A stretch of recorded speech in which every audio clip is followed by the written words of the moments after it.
One day a certain Werner Wolty was brought into my office. He had been detained at a railroad station in Edinburgh, and judging from the report I had received, he was facing some pretty heavy charges. On the morning of the day of his arrest, Wolty came to the small station of Buckpool in the county of Banffshire. The porter who met him said that the train for Aberdeen had just left and advised him to walk to Buckie, where he could catch a train in the right direction. In his hands, Wolty held a large and heavy suitcase. Though it was quite a long way to the other station, he took the porter's advice. He arrived at the station in time to catch the Aberdeen train. At Aberdeen, Wolty caught the train to Edinburgh. By 5 o'clock in the evening, Wolty reached that city. Here, at the station, he asked the porter about the time of departure for London.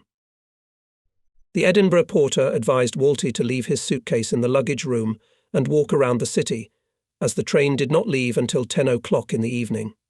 Wolty heeded the advice this time too. Neither at the station in Buckpool nor in Edinburgh did anyone notice that Wolty's suitcase was soaking wet. Nor did anyone think it strange that he was there, even though Wolty spoke with a distinctly foreign accent. When questioned, Wolty said that after leaving his luggage in the luggage room, he went into town. There he went to a barber shop, and then to pass the time he went to a movie. At 9 o'clock in the evening he returned to the station. A Coast Guard detachment, making its rounds of the station, found a rubber inflatable boat floating near Backer. The boat was pulled ashore. Examination revealed that the boat was manufactured in Germany. The Coast Guard detachment immediately reported their find to the police. The police called the local railroad station, where it was learned that one of the porters had seen a suspicious man interested in a train to Aberdeen. From Aberdeen, the trail led to Edinburgh. Police Inspector McNeill was assigned the task of tracking down the unknown man. It was not an easy task. After all, at this busy station every day there are hundreds of passengers, and the station staff may not have paid attention to the stranger. But McNeill's persistence was rewarded. He managed to find a porter who said he had spoken to a foreigner and that he had recently left his luggage in the luggage room and had gone to the city. At the luggage room, McNeill produced his identification and demanded to see the luggage left behind by the stranger. McNeill immediately saw that the suitcase was soaked through. Breaking the lock, he opened the suitcase. His suspicions were confirmed. In the suitcase was a small but powerful radio with a set of batteries and lamps. The radio was in perfect working order. Water had not penetrated the case protecting it.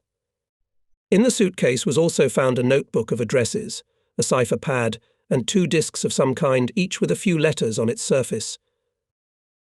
McNeill was overcome with unhappy reflection. He could hardly expect to find a stranger in Edinburgh, whose identity was practically unknown. Of course, the man must eventually return for his luggage, and so McNeill decided to wait.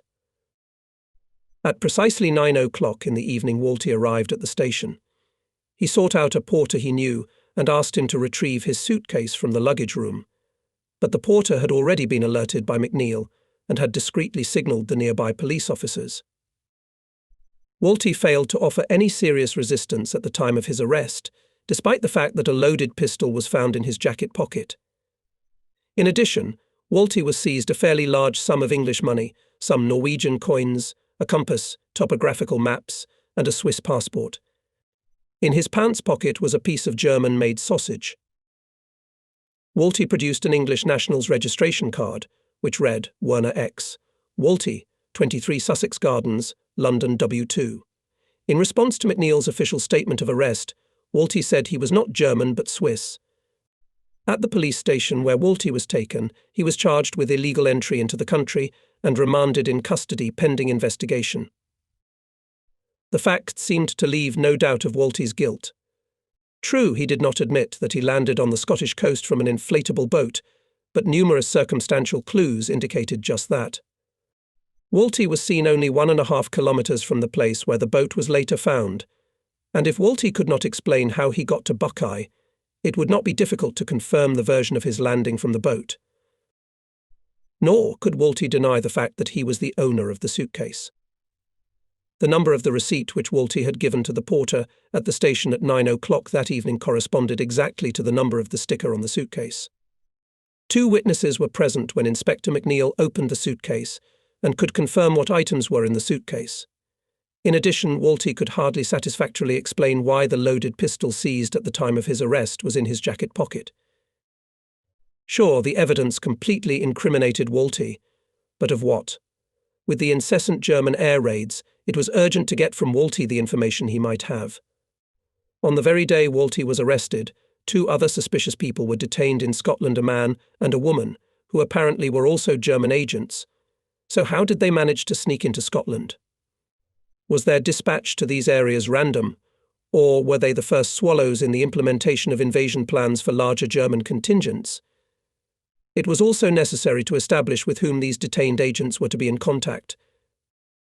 These were the questions I had to ponder on the October morning in 1940, when Walty first came into my office. He was a thin, brown-haired man of medium height, in his 30s. I offered Walty a seat and a cigarette, but he irritably declined the offered cigarette.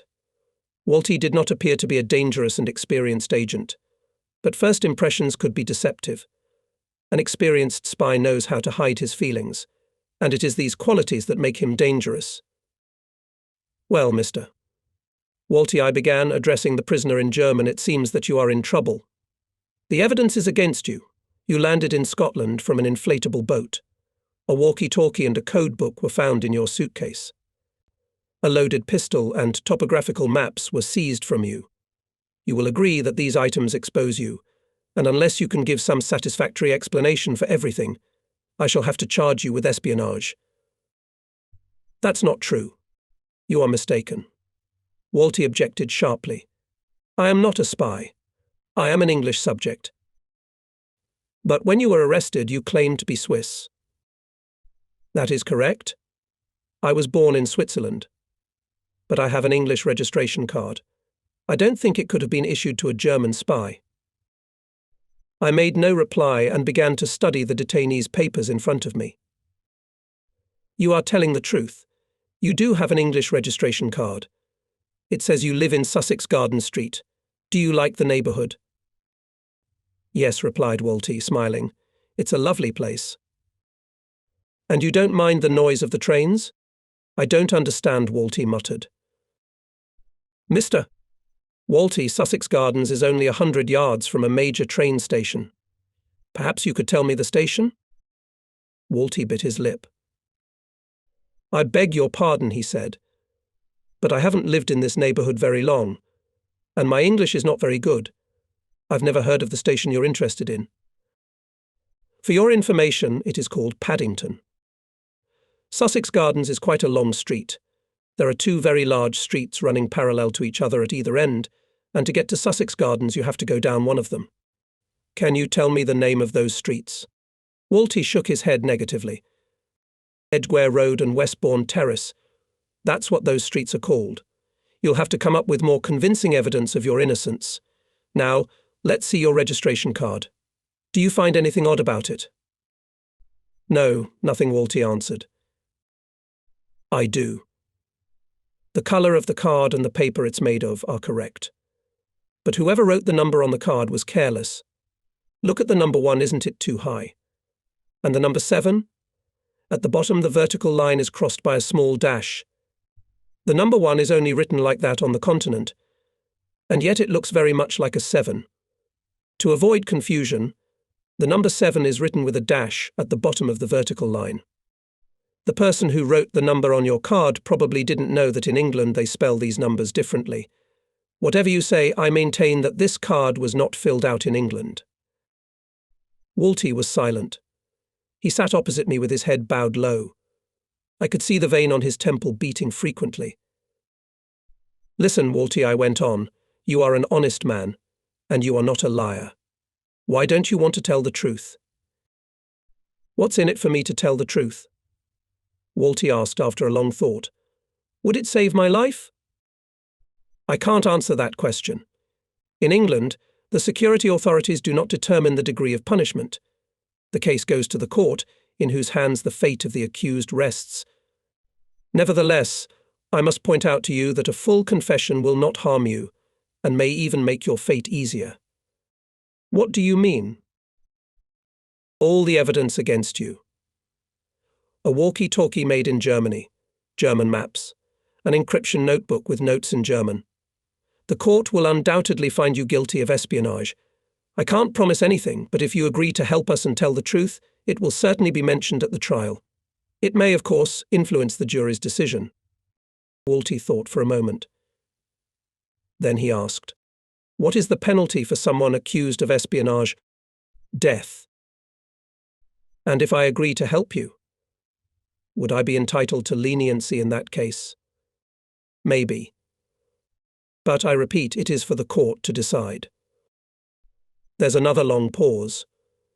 Wolty seemed to be deciding whether to take his last chance. He blinked a lot, began to swallow his saliva as if he were short of breath. Finally he spoke. "All right, I'll tell you everything. You will realize that I am not an enemy of England, and that I was forced to take up a black deed." Wolty began his story. According to him, he was a Swiss merchant. As a citizen of a neutral country, he continued to conduct commercial operations in Holland after the occupation of the country by the Germans. One of the Dutch firms with which he was associated belonged to 2 Jewish brothers. They feared for their lives and asked Wolty to help them escape from Holland. As a foreigner, Wolty enjoyed freedom of movement and had acquaintances in France. He agreed to help his Dutch business partners to escort them to the border. They were to cross into France at night. When Wolty, after seeing his friends off, returned to the hotel in Antwerp and opened the door to his room, 3 Gestapo men were waiting for him. After beating Wolty, they accused him of helping Jews. Wolty then thought that his friends had failed to escape and that they had given him away to the Gestapo.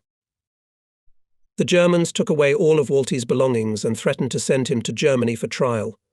He was told that for his offence he would either be executed or imprisoned for a long time in a concentration camp.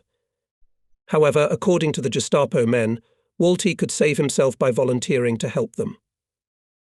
Gestapovci said then that the German troops will soon invade England, and although it is unlikely that to defeat the British they will need more time than to capture France, still Germany would be good to have their agents in England in advance. Wolty's task was not difficult. He had only to get with a suitcase to the coast of England, arrive in London, and at the station to meet with a German agent.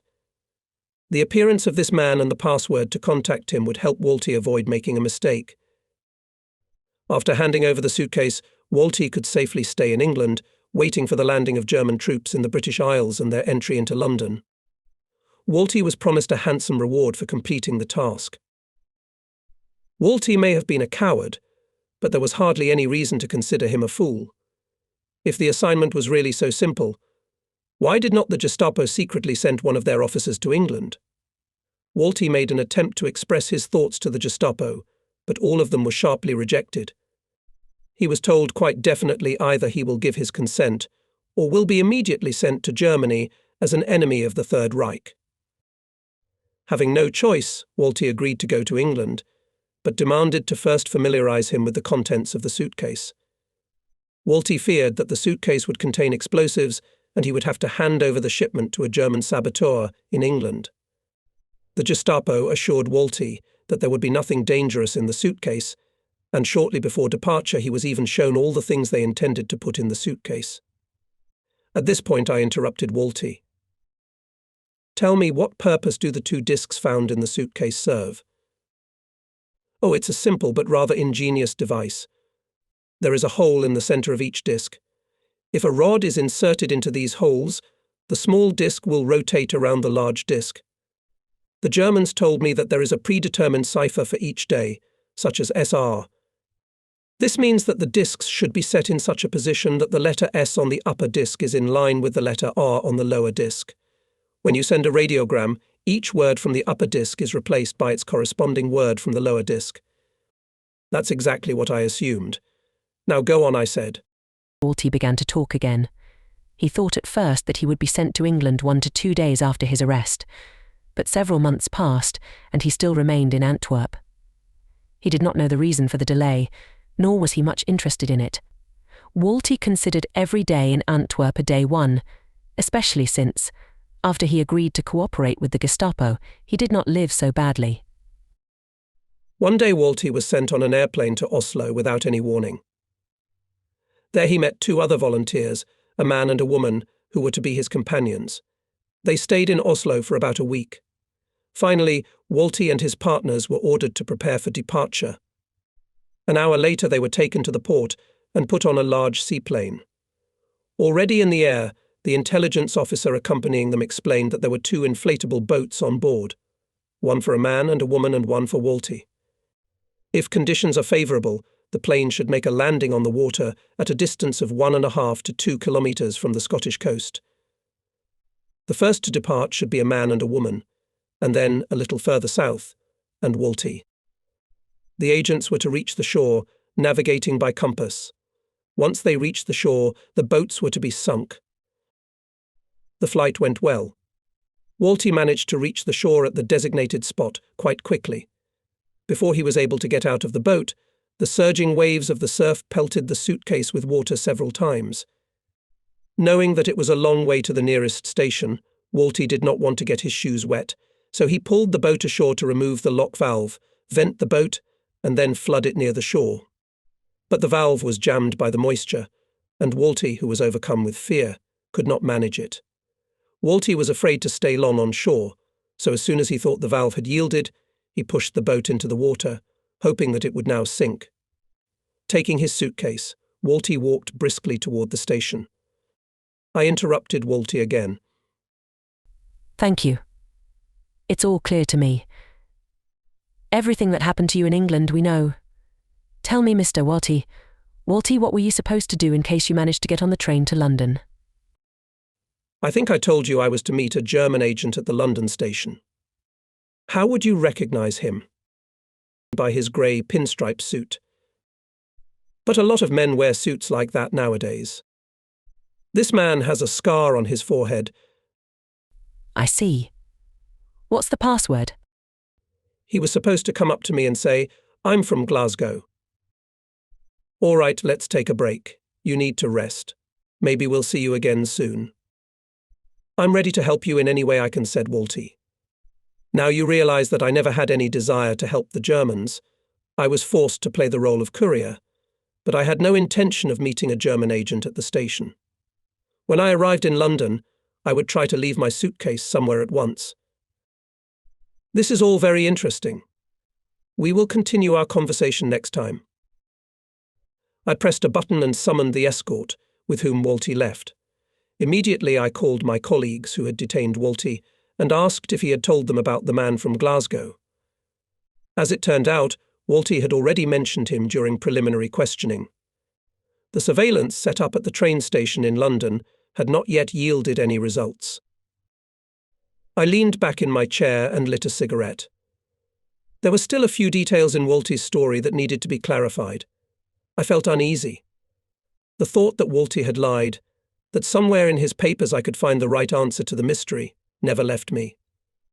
I spent the next day scrutinising all the documents related to Walty's case and going through his personal belongings.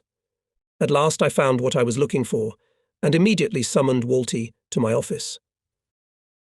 Now I began as soon as we were alone. You claim that you were forced to cooperate with the Germans under threat of execution, and that this took place in Antwerp. You admitted that you knew the contents of the suitcase, and that on your arrival in London you intended to leave it somewhere and escape without handing it over to its destination. Do you confirm that? Walty nodded in agreement. If that is so, Mr. Walty, why did you not throw the suitcase into the sea immediately after disembarking from the boat? Why didn't you take the suitcase to the police? Why did you carry the suitcase all the way to Edinburgh, deposit it and come back for it? All this suggests that you intended to take the suitcase to London and hand it over to the right person. It's also possible that you intended to use a walkie-talkie. That you know how to use a radio is evidenced by your testimony about the purpose of the discs. I was too scared, Walty replied. I was afraid that the Gestapo were following me. I swear I wanted to drop the suitcase as soon as I reached London. But if you'd brought the suitcase to the police yourself, you wouldn't have to fear the Gestapo anymore. I hadn't thought of that. One more question. If you're so friendly to the English, why did you need a loaded pistol? I'd forgotten all about it. The gun was handed to me before I got on the boat. I put it in my pocket and completely forgot about it. I didn't even know it was loaded. You forgot about the gun. But a loaded gun weighs about a pound. You had it in your pocket all day and you didn't even think about it. It's hard to believe. And yet it's the truth. Let's leave that question open for the moment. You said you live permanently in Switzerland, didn't you? Yes. You were arrested by the Gestapo in Antwerp. That's correct. The passport I'm holding in my hand right now is Swiss, and it belongs to you. That is correct. Then please tell me why it doesn't have a Belgian entry stamp on it. That was pretty much the end of Walty's case. He could not answer the question, although he refused to admit that he was an agent of German intelligence. We were never able to find out whether Walty was Swiss or German. But there were too many unclear places in his testimony for him to expect any leniency. Werner Walty was put on trial. The trial took almost a full day, but the jury did not deliberate long. Walty was found guilty of espionage and sentenced to death. From June 1940 until the landing of Allied troops in Normandy 4 years later, England was cut off from the continent. And yet, many thousands of people managed to break through German cordons and cross the Channel safely. Many refugees were fleeing Gestapo persecution for political or other reasons. Among those who reached England safely were British servicemen who managed to escape from German captivity.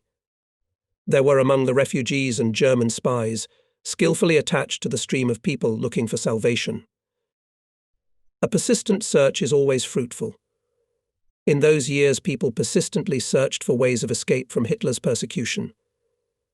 By the summer of 1940, German troops occupied Norway, Denmark, Holland, Belgium, Czechoslovakia, France. In all these countries there were patriots whose only desire was to meet the enemy in battle as soon as possible. Norwegians are sailors by nature.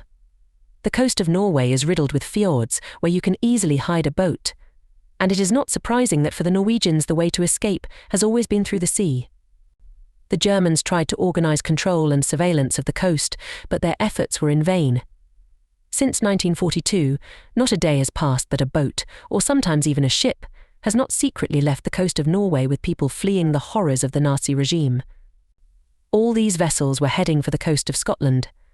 After proper vetting, many of the Norwegian refugees joined the ranks of sailors in the merchant fleet of Free Norway. In the south of Europe, refugees travelled in other ways. The proximity of the coast of England, even inexperienced in maritime business people, could count on a successful crossing of the English Channel. But even here there were difficulties. The coast in these areas was guarded by the Germans much more strictly. There were also overland escape routes from the territories under Hitler's control. These routes passed through Holland, Belgium, and led to France. They resembled small streams that merged into a river of water, the powerful streams of which rushed to the sea. When I speak of escape routes, I mean primarily those served by local patriots. Usually a group of refugees was led by an experienced guide, well acquainted with the passages in the mountains. Once in Spain, however, the refugees did not always find freedom. Many of them ended up in the Miranda del Ebro camp and died there. The luckiest of the refugees who made it to Spain sometimes managed to contact their country's consulate in Spain before the Spanish authorities caught up with them. In such cases, the refugees still had to wait many months for official permission from the Spanish authorities to leave for Portugal and then England. Who catered to these escape routes? They were brave people who risked their lives to help Nazi victims regain their freedom and join the ranks of the fighters. Each route was a long chain of individual links, the first of which was usually a refugee assembly point. This was usually located in a house belonging to a member of the resistance movement. There, the refugees waited for the formation of a group and for the completion of preparations along their entire route. Depending on the situation, the group consisted of 2 or 3 people, and sometimes more than 10. Refugees sent through these channels were carefully checked by the local organizations of the resistance movement. This was necessary because the Germans often tried to include their agents in these groups and to uncover the routes of the refugees. As soon as preparations were finalized, each refugee to be sent was given the necessary documents and money, and sometimes food for the journey. The guides, working each on his own section of the route, passed the group to each other until it reached its destination. This method of operation had several advantages. First, each guide led the group on a section he knew well. In any unforeseen case, it was easy for him to find the right solution. Secondly, a reliable conspiracy was ensured, as one guide never knew more than 2 other guides operating in neighbouring sections. Thus, in case of arrest of one of the guides, the threat of failure occurred only on some parts of the route, and never the whole organisation was endangered. Some other means of escape from enemy-occupied territories were also used. For example, 2 Dutch pilots volunteered to work at an airfield occupied by the enemy after the Germans occupied the country. They worked diligently until they gained confidence. One day they were assigned to fly new fighter planes, and they took the opportunity to fly to England. The pilots not only saved themselves, but also delivered to the Allies the latest German airplanes, the creation of which the Germans kept in strict secrecy. Needless to say, such methods of escape could not be used often. In times of war, you cannot underestimate the abilities and capabilities of the enemy. The Germans quickly realized that the various ways of transporting refugees offered them excellent opportunities for the introduction of their agents and their penetration into England. One of the methods used by German intelligence was as follows. In the press and on the radio, it was widely publicized that a member of the local resistance movement, such as a Dutchman, was wanted. This person, of course, was a Gestapo agent, but it was not easy for the resistance organizations to expose him. The Germans deliberately created conditions in which this person could show himself as a patriot, a fighter against Hitler's occupiers. After the announcement of the wanted man, the Germans allowed the resistance organizations to smuggle this patriot to England without hindrance. Very often such agents of the Gestapo and German intelligence arrived in England as part of a group of refugees, among whom were long-established members of the resistance movement. Most often, agents of German intelligence under the guise of refugees crossed not by land routes, but across the English Channel. That is why British counterintelligence checked the refugees who came to England through the English Channel much more thoroughly than refugees who used other routes. I had just returned from the War Ministry and began to study the documents received when one of my assistants entered my office in extreme excitement. "I'm very glad you're back. I received an urgent assignment," he told me. "What is it?" "We've just received a message. 2 Frenchmen have landed on a plane in West Sussex." "Well, what's so special about that? I mean, there's plenty of planes on the continent." Not like this one. The report says these Frenchmen built the plane that brought them to England. "The Wright brothers themselves," I said with a smile. "Only they weren't French, and they're long dead. Give me those amateur aviators." "They have not arrived yet, but they will surely be delivered by evening." And indeed, in the evening 2 detainees were brought into my office. One of them looked about 30 years old. Slim, dark-haired, with a thin moustache, he looked very much like the famous American movie actor Ronald Colman. When he identified himself, I realized at once that he was a representative of one of the noble families of France. He had the title of Viscount. The other was almost twice as old as his companion. It was not difficult to recognize him as a footman. And so he was. He was the Viscount's personal chauffeur and footman. His name was Marcel. Even in my office, he kept at a distance from his master and answered, with a bow whenever the Viscount addressed him. I asked the detainees to tell me about themselves. The Vicomte, of course, took the role of narrator. Marcel listened in silence. The Viscount's father had been wounded in the First World War and had died relatively young in 1936, when his son had just celebrated his majority. The Viscount's mother, whose relatives lived in South America, left France immediately after her husband's death. In 1938 in Argentina, she married a large land magnate. The Viscount had been living in France all this time. After the outbreak of war, the Viscount became an officer in one of the cavalry divisions. The French army could not withstand the onslaught of German tanks and quickly capitulated. The Viscount returned to his estate. When the German troops occupied the area where the Viscount's estates were located, they quickly realized that the attitude of the local population to them will largely depend on the Viscount, who enjoyed great authority. Therefore, the local commandant tried to disturb the Viscount as little as possible. No troops were stationed on his estate. Harvest from the fields belonging to the Viscount, the Germans did not touch.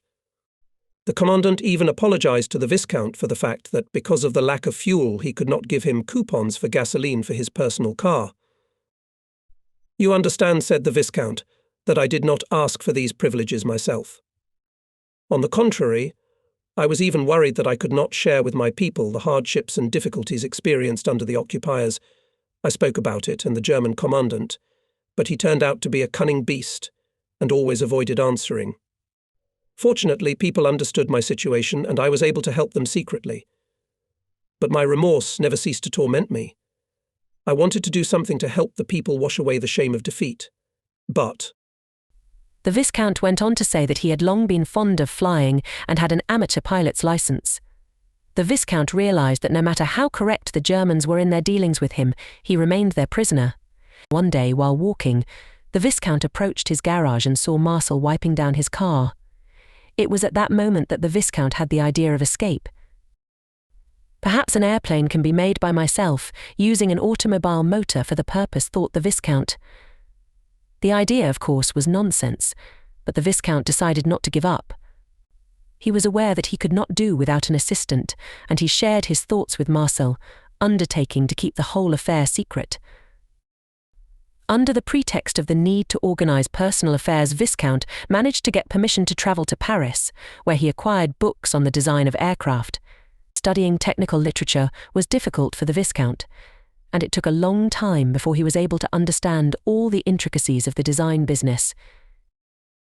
To realize his plan, the Viscount had to make complex calculations. To England, more than 200 kilometers. The flight would require about 70 liters of gasoline. When designing the plane had to take into account the weight of gasoline and the weight of people.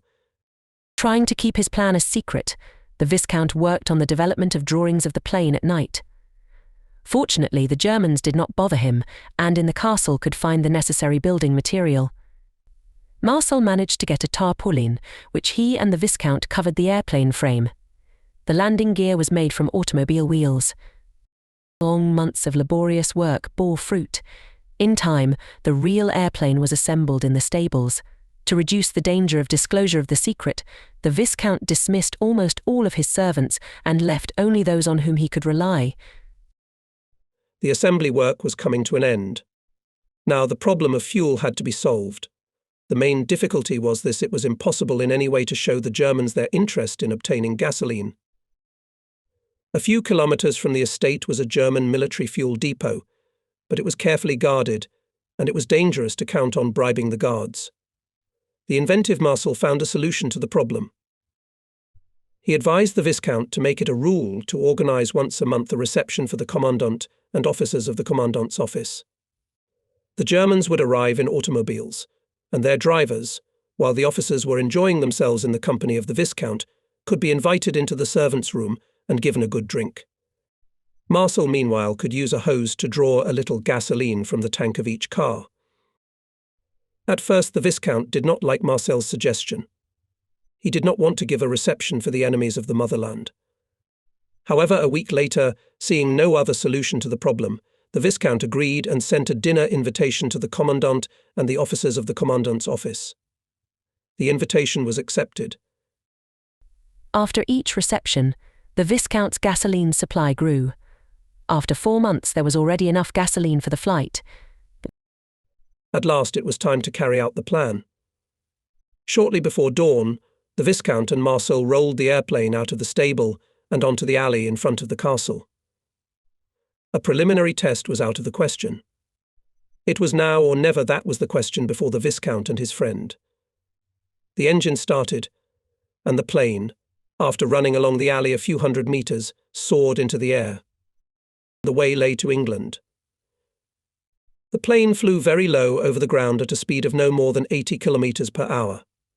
Fortunately, the Germans for some reason did not pay any attention to the plane, and the fugitives managed to cross the English Channel at Le Tréport. Only off the coast of England. The plane was met by British fighters, but Marcel waved a white flag, thus preventing a possible attack. Escorted by fighter planes, The Viscount's plane headed for the military airfield in West Sussex and landed safely. At first I was literally amazed at the audacity of the feat. This impression remained with me even after inspecting the airplane. I was only surprised that such a machine was able to take to the air, let alone fly a distance of over 200 kilometers. The fact of the flight was confirmed by the report of our fighter pilots who met the Viscount's plane as it flew over the English Channel. I questioned the Viscount again and again until I had learned his testimony almost by heart. I asked him about his knowledge of the engines. He replied that Marcel did all the work and that he only helped him. Not being an expert, I asked my colleagues from the Air Force to familiarize themselves with the Viscount's plane. There was no end to the admiration of the pilots, but I still asked them a few elementary questions about the engine and its technical characteristics. The next day I called the Viscount again. "I am sorry to disturb you," I began, as the Viscount settled himself in the chair opposite me, "but I am interested in a few details. First, about the gasoline. Have you ever had to pump gasoline out of the tanks of German automobiles with a hose?" "No," replied the Viscount. "That was Marcel's duty. I entertained the officers and could not be away for long." I see. Tell me, where were the cars parked during the receptions? On arrival at the estate, the cars were usually parked at the front entrance of the chateau. The officers would get out of their cars and Marcel, after greeting the guests, would escort them to the second floor, to me. The drivers then rolled their cars to the parking lot, which was located at the servants' entrance. Here the cars would stay until the reception was over, and I would alert Marcel by phone. So you never approached the cars yourself? Never. One more question. About the engine you used for your airplane. Who took the engine off the car?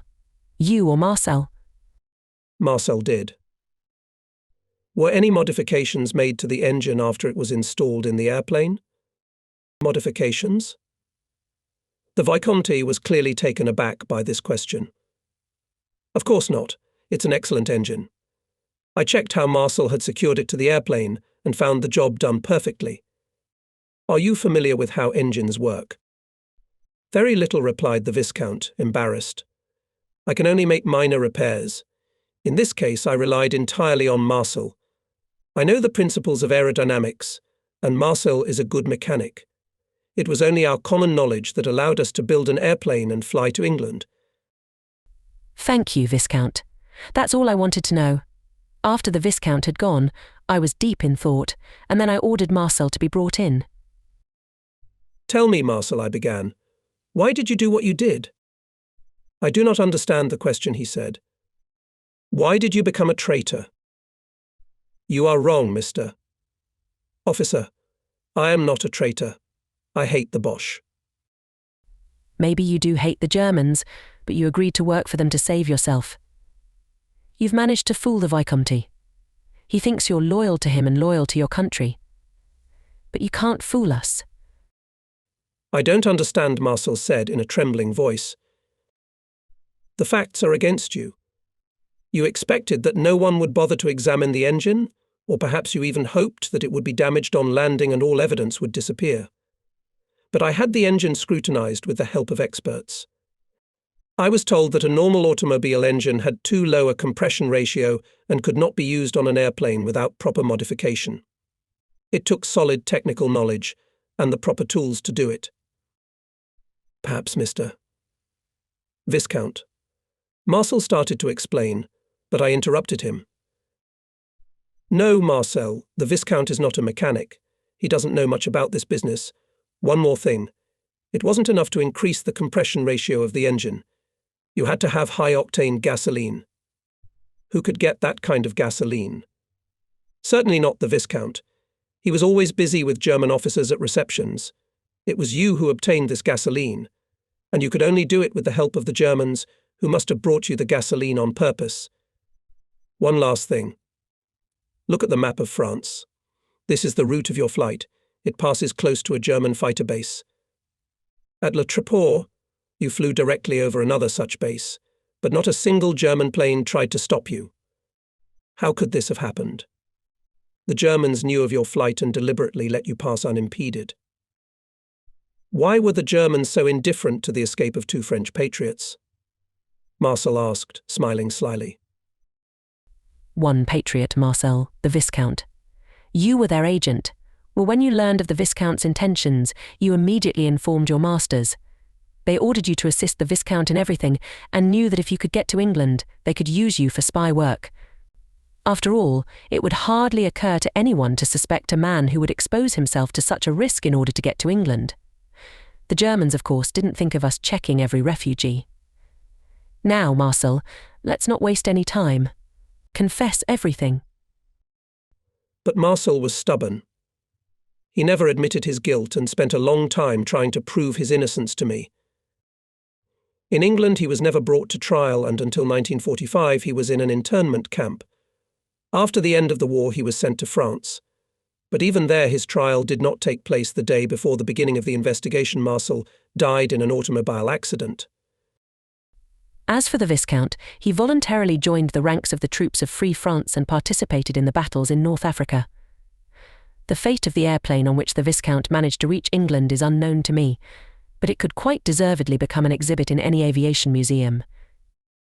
In the previous story, I touched in general terms on the various ways of escape from the territories on the European continent occupied by the Nazis. Many of those who attempted to escape failed to achieve their goal. The successful realization of any escape plan required great courage and determination. Luck also played a role. Gestapo tentacles entangled all Europe from Norway to France. The Gestapo men were trained to deal with refugees and so-called enemies of the Reich. They knew where to keep watch to prevent the escape of people who were hiding from them. In order to deprive refugees of the support and help of the local population, the Gestapo imposed the strictest regime in the occupied territories, severely punishing any violation of the accepted order. And yet the number of refugees was enormous. In the summer of 1940, the flow of refugees arriving in England took such proportions that around London had to create several special camps, where refugees were kept until the end of the verification of their identity. Later, when the number of refugees decreased and a clear procedure for their treatment was established, each refugee was checked by specially appointed counterintelligence investigators. This vetting was not an easy task. There was no particular difficulty in establishing the identity of a refugee unless he could be vouched for by a person well known to the counterintelligence. For this reason, a strict record of all refugees was kept from the outset, and it was usually possible to identify new arrivals and verify their testimony with the help of their compatriots already in England. The governments of European states that emigrated to England provided the English counterintelligence lists of collaborators, and this gave us considerable help in identifying German agents among the dozens and hundreds of refugees. In addition, the counterintelligence officers of the respective countries participated in the screening of refugees held in the camps. One of the most capable investigators with whom I, as an English counterintelligence officer, had the opportunity to work was a Belgian named Leopold. One day, on one of my first days as a counterintelligence officer in charge of refugee screening, Leopold came to me and reported that he suspected a German intelligence agent in one of the refugees. From Leopold's story, I learned that he interrogated a Belgian man, a man of about 45 years old, who identified himself as Jules Verert. When questioned, Verert said that he was a native of Courtrai, a small town near the Franco-Belgian border. He is a waiter by profession. Most recently, he had worked in a hotel in Antwerp. In 1940, the Germans requisitioned the hotel, and having lost his job, Verert returned to his hometown, where he could not settle down for a long time. Some time later, Verert's nephew recruited him to join the resistance movement. It was clear from Verert's testimony that he regarded the activities of the resistance movement organization as some kind of child's play. The organization had a small printing press at its disposal, which was used to produce anti-fascist leaflets urging Belgians to resist the occupying forces. The members of the organization were themselves engaged in the distribution of these leaflets. As Verert stated, the whole activity of the organization seemed to be a meaningless occupation, but it gave him and other members of the organization moral satisfaction. One day Verert had to meet his comrades at an agreed-upon place at 8 o'clock. At that time he was working as a waiter in a local cafe, and an unexpected influx of customers prevented him from getting to the meeting on time. It was not until 9:30 that Wert reached the street where the meeting place was located. From afar he noticed that a German car and a van were parked outside the house he wanted. The entrance to the building was guarded by 2 sentries with automatic rifles in their hands. Wert immediately suspected trouble and hastened to escape. Already at home, Weret realized the danger that threatened him.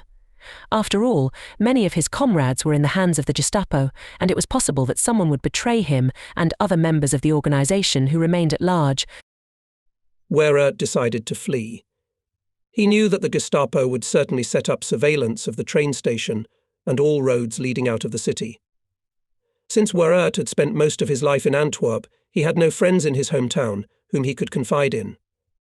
Suddenly he remembered that once in a conversation a member of the organization had mentioned the help given to the resistance movement by the Catholic Church. Monasteries often helped crashed British pilots avoid capture by providing them with monastic clothing. Even the Gestapo did not dare to detain or search people wearing religious garb. Weret knew that there was a monastery on the outskirts of Courtrai and decided to sneak there without wasting time. It was still a long time before curfew, and Weret managed to get there safely. The abbot questioned Weret in detail and, convinced that he had not been sent by the Germans, agreed to help him. Weret stayed at the monastery for several weeks and then was transported to France. He travelled the whole way in the garb of a monk, along with travelling clergy. At the French-Spanish border, Weret joined a group of refugees and eventually reached Lisbon. A few weeks later, he was placed on a steamship bound for the Dutch Indies. From there, like many other refugees, Weret travelled to the United States. He was in an internment camp in Canada for several months before being sent to England and ending up in Glasgow. At this point, Leopold ended his story. At first, I could not catch anything suspicious in Weret's testimony, so I asked Leopold why he thought the Belgian was a spy. Weret claimed, replied Leopold, that he had been unable to get a job in his native town for a long time, and when he was arrested, in addition to Canadian money, 150 English pounds and 300 American dollars were found. Where did they come from? Yes, a rich refugee. I smiled. And how does he explain all this? He says it's his savings from 10 years as a waiter. The day the Germans invaded Belgium, he exchanged all his money for English and American currency, believing that sooner or later he would have to flee. Very prudent of him, I remarked. Perhaps it is true. Waiters in big hotels make a good deal of money. That's true. But I have another suspicion. It seems to me that Weret is not a waiter at all. Why not? There's nothing definite, Leopold answered, shrugging his shoulders. It's just a feeling I have. He doesn't look like a waiter at all. In the way he speaks and moves, he is more like a man of intelligent labour than a waiter or a servant. There are many words in his speech that a waiter would never think of. I liked Leopold's powers of observation. If the identity of the detainee was in doubt, it was necessary to look more closely at everything that could help to establish the truth. Did you check the people who arrived with Weret? I asked. Is there anyone who knew him in Antwerp or Courtrai? I asked Weret himself about this, but he answered in the negative and said that he had only met them in Lisbon. And Weret's personal effects? Is there anything suspicious among them? Not that I can think of. Good. Good. So you want me to talk to Weret? That would be very good. The next day, Weret was brought to see me.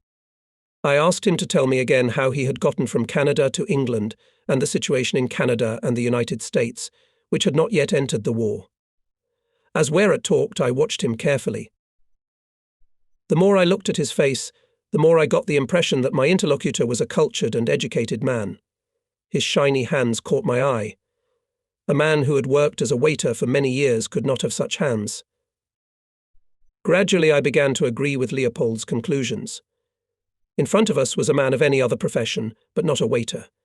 We talked for about half an hour, then in French, then in Flemish. Both are spoken in Belgium, and any Belgian with a high school education is usually fluent in both languages. but the surname Werert is purely Flemish, and Antwerp, where he worked, is a purely Flemish city. I wouldn't be surprised if Werert spoke pure Flemish and somewhat worse French.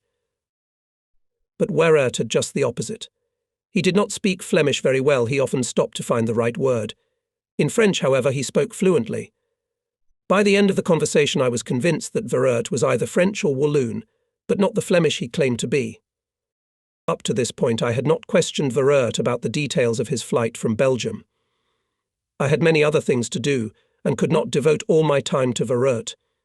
But Leopold's suspicions and my own were sufficient grounds for concluding that Werert's testimony was false. At the second interrogation, Werert told me at length about his work at Antwerp, his return to Courtrai, and his escape to France. His testimony differed little from that which he had given to Leopold, and I could not discover any significant discrepancy in the facts. I noticed, however, that Werert gave much less detail about the events after his arrival at the monastery. It seemed to me that Werert was telling the truth about how he got to Lisbon, but he could have gotten there not as a real refugee, but as a Gestapo agent. So I decided to focus on questions concerning Werert's life before his return from Antwerp to Courtrai. Before the war, I had been to Antwerp and visited a friend in the very hotel where Werert worked. My memory is not bad, and I had a good idea of the hotel. I had no trouble asking Werert a few questions about the layout of the hotel and the duties of the waiter in the restaurant. Werert answered confusedly and tried in every possible way to avoid answering specific questions. It soon became clear to me that he had never been a waiter, nor had he served in the Antwerp hotel he had mentioned in his testimony. Nor was Werert's account of his life in Courtrai truthful. He could not describe the head of the local resistance organization, nor did he give any names of its members. It became quite obvious to me that Werert was a German agent. I told him that I did not believe his testimony. First, he was not Flemish; second, he was not a waiter; and third, the money seized from him at his arrest was not his labour savings. After this I demanded a confession from Werert. "But I'm telling the truth," Werert protested. "You seem to take me for a fool," I replied. "What kind of a Flemishman are you if you cannot speak your own language fluently? You may have been in the hotel, but only as a guest, not as a waiter in the restaurant. A man who has worked in a hotel for a long time knows every corner of it, and even more so the restaurant. You have failed to answer my questions. Let's not waste time. I suggest you come clean." "I'm telling the truth," Werert insisted. This went on for several hours. I went back again and again to the places in Werert's testimony that might incriminate him. But he wouldn't give up, so I decided to take a break. The next day I called the counterintelligence service of the Belgian government in exile and asked one of the officers to help me establish Werert's identity. I needed, among other things, to prove to Werert that he was lying by pretending to be Flemish. After a few minutes' conversation with Werert in my presence, the officer confirmed my suspicions and said that the detainee was certainly not Flemish. "What do you say to that, Mr. Werert?" I asked. "My colleague is Flemish. He spoke to you in your own language and he thinks you are not Flemish." Werert persisted. Even after my Belgian colleague left, he continued to say that he was only telling the truth. Werert's interrogations became a kind of contest of patience. I had no doubt that I would eventually succeed in breaking Werert's will, but it had to be done as quickly as possible. So I decided to resort to a trick which I thought would at once disprove Werert's version that he was a waiter. I must confess that I did not get permission from my superiors to perform this stunt. The investigative team in which I worked was then under the authority of the Ministry of the Interior, whose officers were excessively lenient in their treatment of suspected enemy agents. In this case, I intended to resort to a method which would surely have aroused the objection of the hearty officers of the Ministry of the Interior. I knew of a Belgian refugee whose vetting had already been completed and had shown his utter devotion to the Allied cause. He was soon to be released from an internment camp. His name was François. I asked him to help me expose Werert. Werert was called to my office, and 5 minutes later François showed up. He said hello to me, and turning to Werert, exclaimed, "Ah, Jules Werert. What are you doing here, you dirty spy?" The last time I saw you was at the door of the spy school in Antwerp. Verert was stunned. He turned white and shouted back. You're a liar. Who are you? I see you for the first time. Then, turning to me, Verert continued, I protest. What right has he to call me a spy? At the same moment, Verert threw François to the floor and began to strangle him. Only the convoy I had summoned was able to calm the rampaging Verert. When order was restored, I asked François, Can you state under oath that this man's name is Jules Verert and that he is a German spy? Yes, replied François confidently. Thank you. I'm sorry to disturb you. You are dismissed. With these words I made a sign to one of the escorts, and he led François away. Verert took a long time to come to his senses. He was so shocked and agitated by what had happened that it seemed to me pointless to question him at that moment.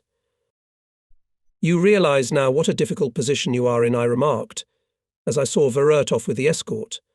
I had only suspicions, and now I have a witness who is ready to testify under oath that you are a spy. Your case is hopeless. Go and think it over carefully. When you're ready to tell the truth, come to me again. An hour later, I received a note from Verert requesting a meeting. I immediately ordered him to be brought in. Verert must have been very nervous. As soon as he entered the office, without waiting for my question, he shouted, I am neither Jules Verert nor a waiter. I'm a doctor. My name is André Vernaud. I'm from Paris. I invited him to sit down and calm down, and then asked him to tell me more about himself. I had a surgical clinic in Brussels. After a long silence, Verert said Vernaud.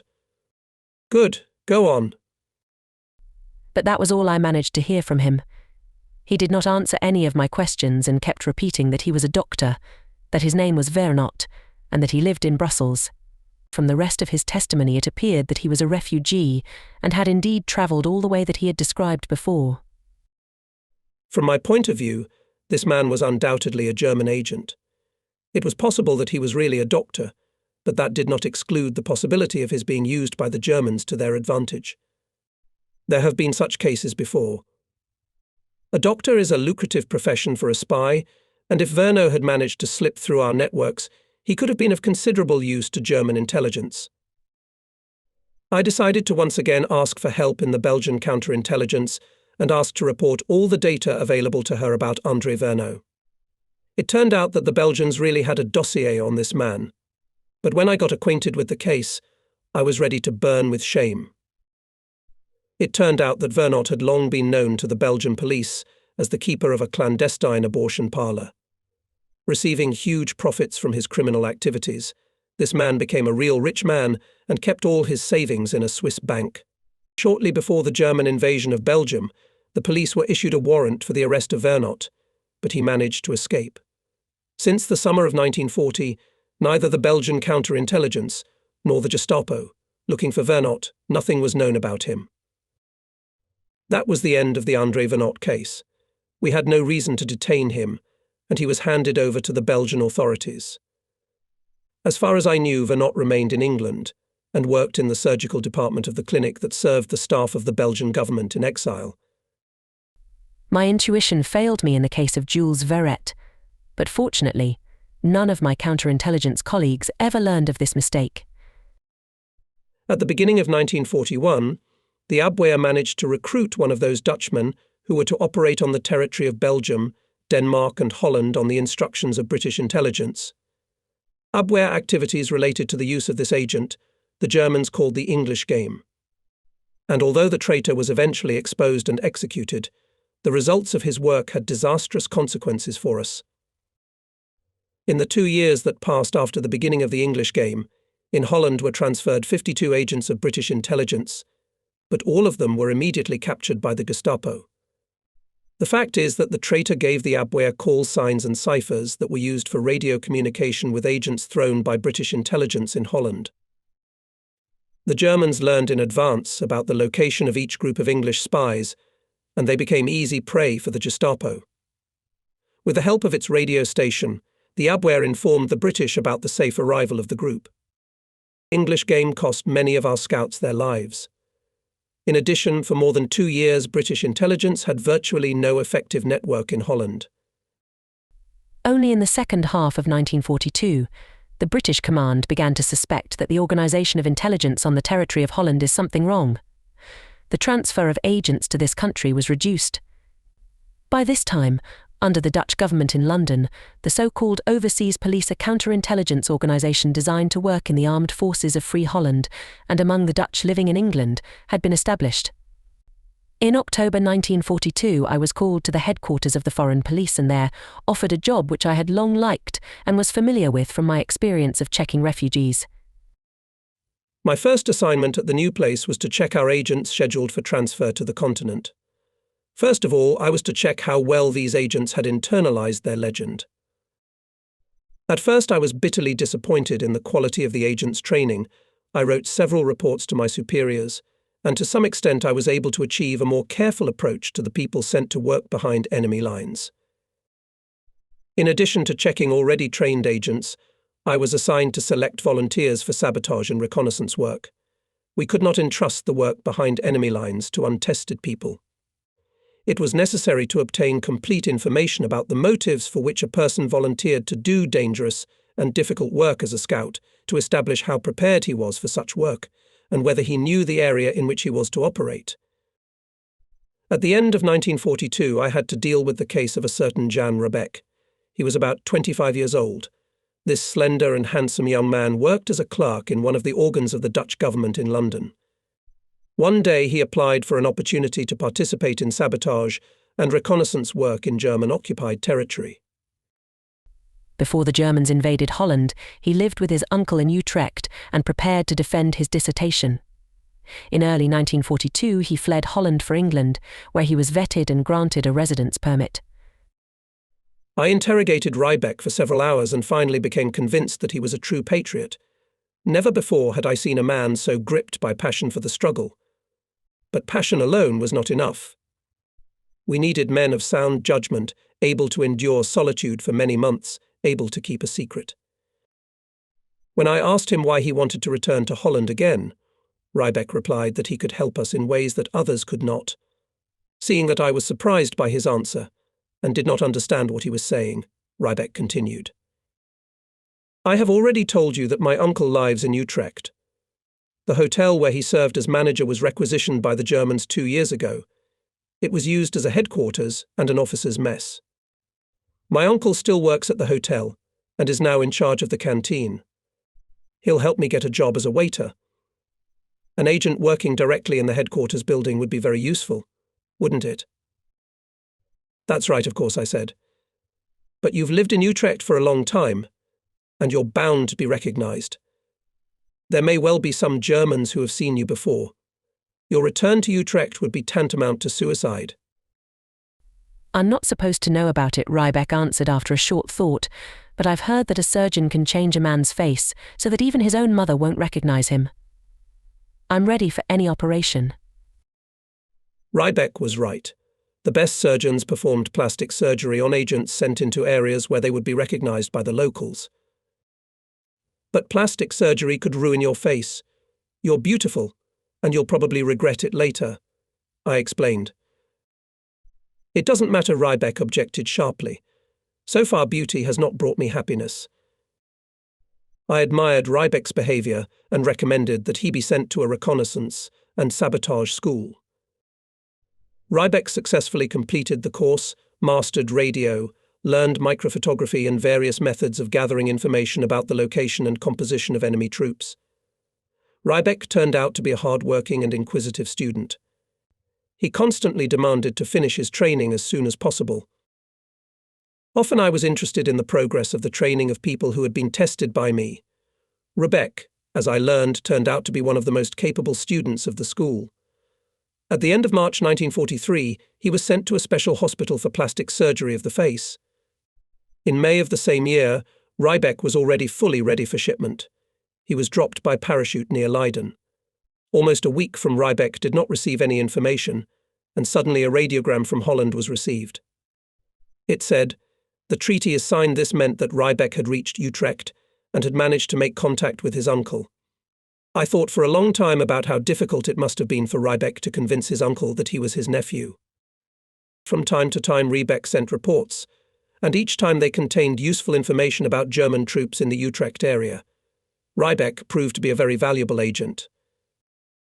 One day in July, a police inspector came into my office. He was in charge of the precinct where our organization was located, so we were well acquainted with him. The inspector's name was Jenkins. Offering him a cigarette, I jokingly asked him, "What's the matter, Inspector? Are you going to scold us again for not keeping the lights on?"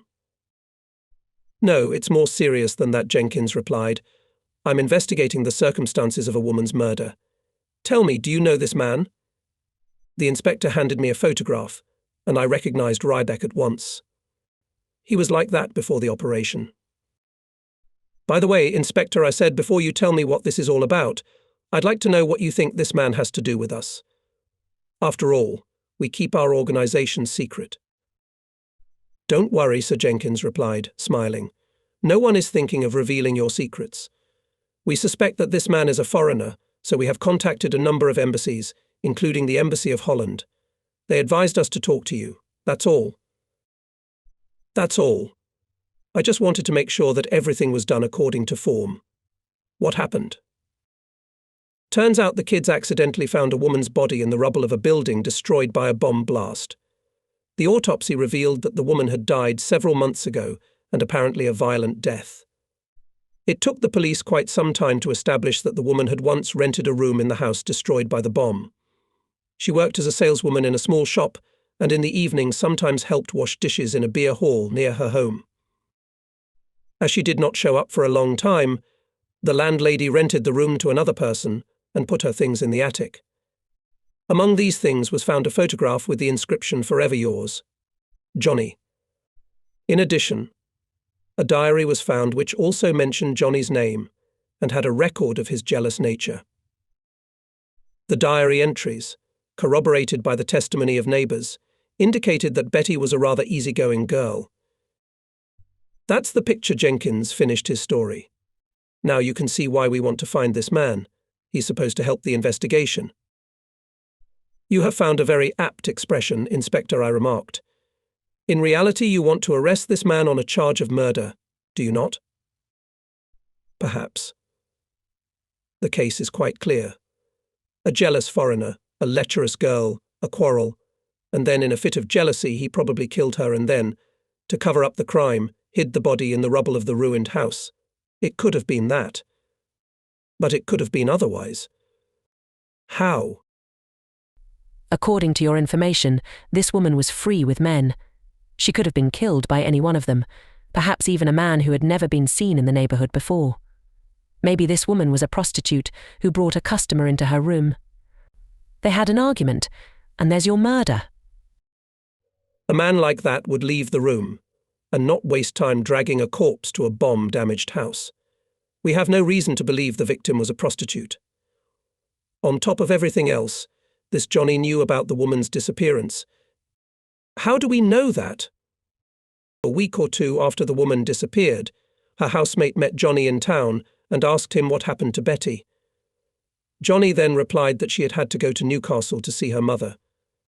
The neighbour found Johnny's answer strange, since Betty had never mentioned that her mother lived in Newcastle.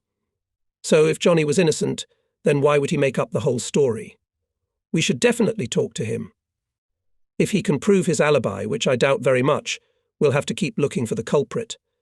By the way, do you think this Johnny is a strong man?" "Yes," I answered, remembering Riebeck's broad shoulders and muscular arms. "What's the matter?" "Judging from the nature of the injuries that caused the woman's death and the effort it took to hide her corpse under the rubble of the building, the killer must have had great strength. In a fit of anger, a man sometimes has strength he doesn't even realize he has." "That's true.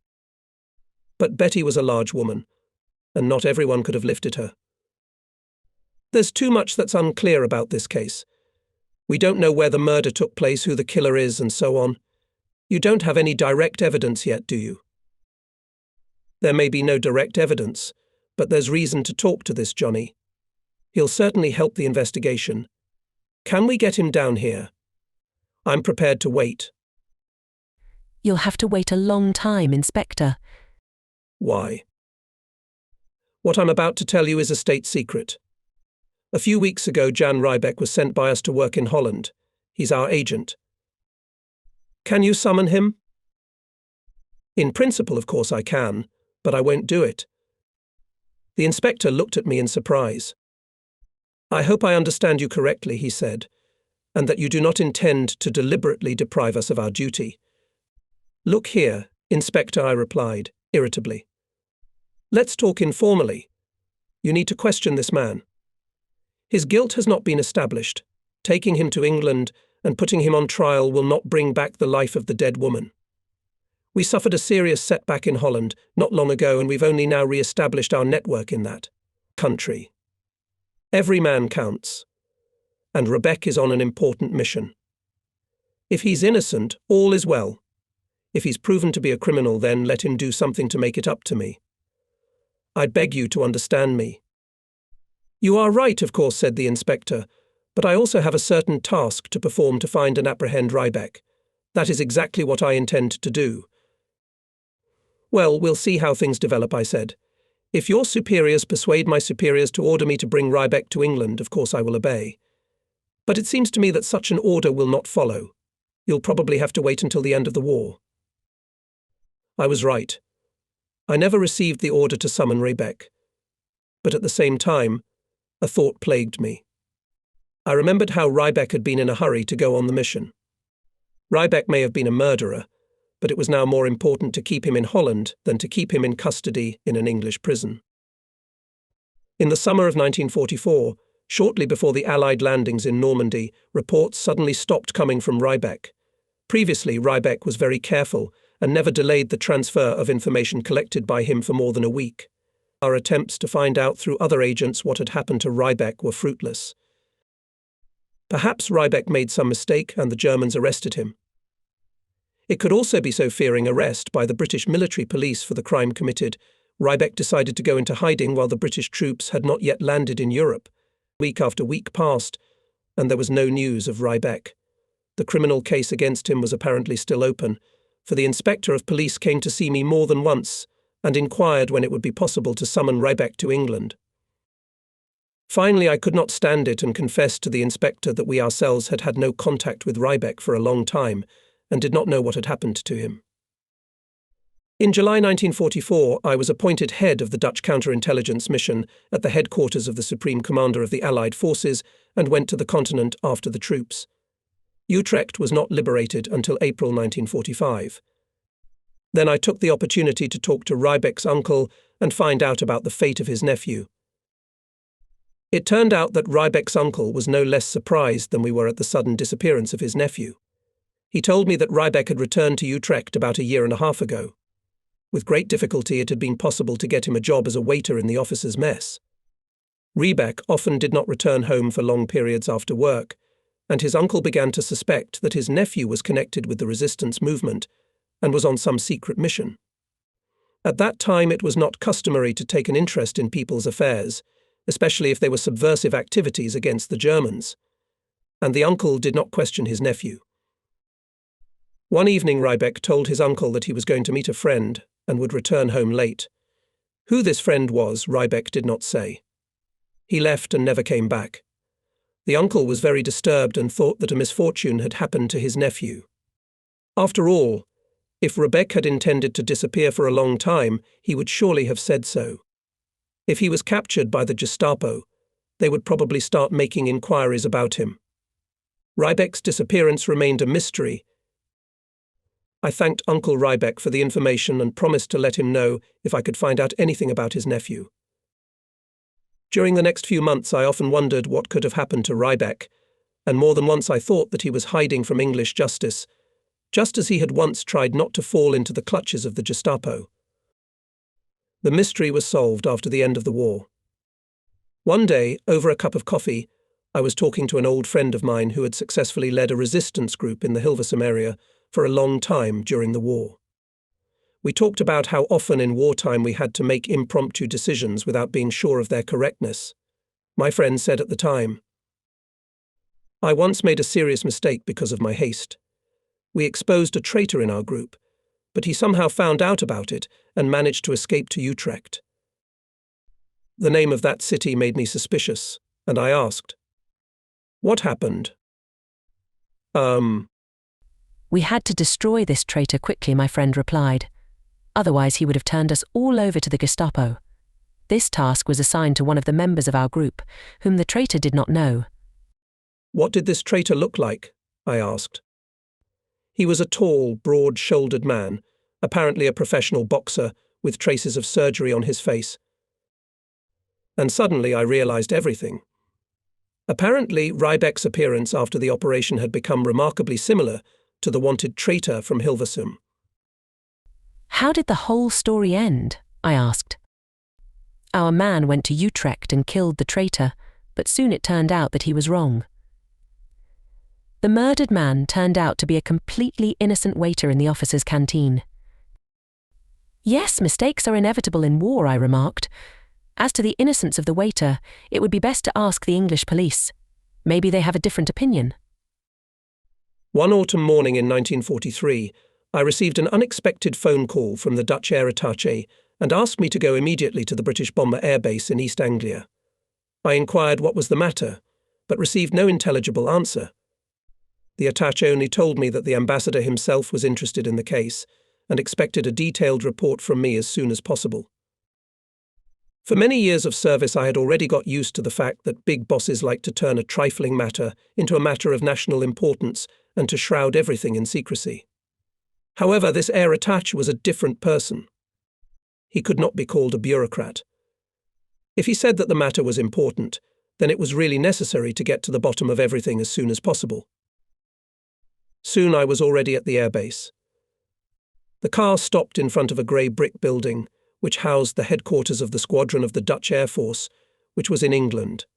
The chief of staff of the squadron met me and escorted me to a pre-arranged room. When I asked him about the reasons for such an urgent summons, he said that it was better to wait for the commander, who would explain what was wrong. I did not have to wait long. The door opened and two young officers entered the room. One of them identified himself as Lieutenant Colonel Denker and the other as Captain Bergen. At first the conversation turned to news of London life, events at the fronts, and food shortages, but I soon got bored with that and decided to get down to business. "You must have a lot to do," I said, "and I am not bored in London either. I've been summoned here at short notice, and on important business, but so far I know nothing. LT. Cole." Denker smiled, looked at the captain, and replied, "Excuse me, we will tell you everything now. This is about protecting our honour. I asked the attaché to send us an experienced investigator to understand what is happening. If our suspicions are correct, you will surely take appropriate action. If we are wrong, let no one know of our conversation. What are your suspicions?" I asked. "Captain Bergen will tell you in a moment. That's his department," said the lieutenant colonel. The captain coughed and began. "Our squadron is staffed by Dutch pilots. I am the pilot and commander of one of the bombers. In addition to me in the crew, there are 4 others: navigator, radio operator, and 2 gunners. The bomber crew has to work in harmony, and each of us always relies on the other crew members for help. Except for the navigator, everyone has been flying together for a long time and knows each other well. Our former navigator, for health reasons, has recently been suspended from flying, and instead of him sent another, a man of advanced age, who is old enough to be our fathers. This man's name is Van Waal. He is an experienced navigator who has worked on KLM airplanes for many years. You know that it takes a while to get used to a new person in a team. I must admit that we did everything to make Van Waal feel like an equal member of our friendly flying family. But he turned out to be a rather reserved person and refused to participate in our parties, even though he had more money than all of us put together. Apparently, KLM pays its pilots well." "The pilots at KLM don't earn that much," I said. "Anyway, they get a little more than military pilots. The captain said that Van Wale's behaviour irritated the rest of the crew. He too often started talking about the superiority of German pilots, their high professional skill. At first the crew members regarded Van Wale's remarks as an unintelligent joke, but later they began to take his barbed remarks more and more often as mockery. Soon after Van Wale's arrival in the squadron, some strange incidents began to happen to our crew. Each of them separately could be explained, but together they acquired a rather unpleasant colouring. Once, during a combat sortie, Van Wale made a serious error in course guidance, and the crew failed to complete the mission. Another time Van Wale, who was a navigator bombardier, did not drop the bombs in the proper place, and his behaviour explained by the fact that, say, the bomb thrower failed. The plane was returning to base with a full bomb load, and Bergen decided to release the bombs as the plane flew over the sea. One of the gunners was an electrical specialist, and Bergen asked him to take Van Wale's place at the ejector. He pressed a button and the bomb hatch opened immediately. Such cases with Vale were not unique, and in the end Bergen decided to consult with the squadron commander. Bergen did come to see me, inserted the lieutenant colonel, and frankly I didn't like this Van Wale from the beginning. When Bergen told me about his behaviour, I wanted to suspend Van Wale from flying, but then changed my mind after all. Every pilot and navigator we have counted. If he is not a coward, but a traitor and a spy, it is dangerous to leave him in the unit anyway. That's why I've decided to call you. You must help us solve this problem. It seems to me personally that this is not a matter of cowardice at all. Before contacting our attach, I've made a careful study of Van Wale's background. He is from Rotterdam and joined KLM as a young man. After passing his exams, Van Wale soon became a navigator and worked on the Amsterdam to London line. Van Wale was with his airplane in London when the Germans invaded Holland. He worked on the London-Lisbon line until recently, and then volunteered to join our Air Force. You say he flew to Lisbon? That's an interesting detail, I remarked. But you seem to be worried about something else. Where did Vale get the money? Because he didn't come from a rich family, isn't he? We are concerned about everything his money, and everything that began to happen in the squadron after he came to us, answered Lieutenant Colonel. But as Bergen has already noted, I continued each case with Vale individually can be explained. After all, he could have accidentally made a mistake in calculating the course. The bomb thrower could have failed. That's for you to decide, Denker objected. We are ready to help you. First of all, I need to talk to Van Wale, and then maybe everything will be clear. Vale turned out to be one of the most unpleasant people I had to meet in my long service in counterintelligence. I had accustomed myself not to give in to my first impression of a person, but the feeling of dislike for him did not leave me from the very first minutes after Vale entered my office. In order not to arouse Vale's suspicions, Denker, Bergen, and I had agreed in advance that I would introduce myself to him as a Dutch journalist collecting material on the heroes of my countrymen. I was to tell Wale that I was going to write an article about Dutch Air Force pilots. Wale fell for it. In vivid colours he told me about his short service in the military Air Force. From his story it appeared that he was insistent on completing every mission without regard for danger to life, and this, apparently, did not please the rest of the crew. Vale emphasized several times that the unfriendly attitude towards him seemed to be the result of jealousy. At the same time, Vale expressed regret that he had not joined the military aviation earlier, because he could have already commanded a squadron. As I listened to Vale, I watched him carefully. He smoked one cigarette after another and never offered me a smoke. The gold cigarette case and the expensive lighter that Vale used reminded me of Bergen's suspicions. Our conversation continued for about an hour, and when Vale's self-promotion bored me, I interrupted the conversation, citing the need to return urgently to London. I promised Vale to meet him again as soon as the outline of the article was ready. When I returned to London, I immediately sent an inquiry to KLM. It turned out that in the last 3 years, Vale had been to Lisbon on several occasions with the flight. Although the crews on this line changed frequently, I was able to find someone who knew Van Wale well, and he told me a lot about him. A few days later I sent a telegram to the airbase where Van Wale was serving and asked permission to meet him again. Vale showed up just 5 minutes after my arrival at the base. He was very surprised that I invited Bergen to participate in the conversation, but I was able to quickly dispel his suspicions. The thing is, I explained that the Ministry of Aviation requires that I published my article faster, and for this requires your consent, as well as the consent of your immediate superior. I have only one copy of the article, and if you don't mind, I'll read it out. The article is short, and I will keep you for a while. Coughing, I began. More than once I have had to meet outstanding people full of courage and insight. But none of these men can compare to the man I met recently among the Dutch military pilots. Having familiarized himself with this article, he will probably not be pleased that I have mentioned his surname and first name, but I cannot help doing so. His name is Van Waal. Coming from a simple family, Van Waal became a civil aviation pilot before the war. He served for a long time with a renowned airline. Finally made an important decision, voluntarily joined the Dutch Air Force.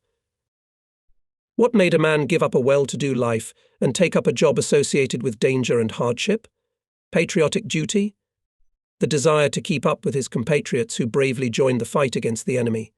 Romantic motives? No. Here is what one of Van Waal's old acquaintances, who had flown with him on KLM airplanes for a long time, said about it. Van Waal hastily left the civil aviation service. Why? Because the diamond speculation that Van Waal was engaged in Lisbon had become a dangerous business. I looked at Van Waal. My article was, of course, a bluff, but the trick had succeeded. Vale turned pale, jumped up and wanted to say something, but I stopped him. Listen, Vale, I shouted. Don't argue with me. I have enough evidence, and I even have your acquaintance's affidavit.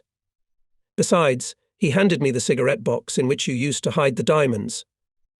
You can see your box in this photograph. You bought diamonds in London and sold them in Lisbon at a speculative price. You did not care about the fact that the diamonds fell into the hands of your enemies, who used them in a war against the country that had given you asylum.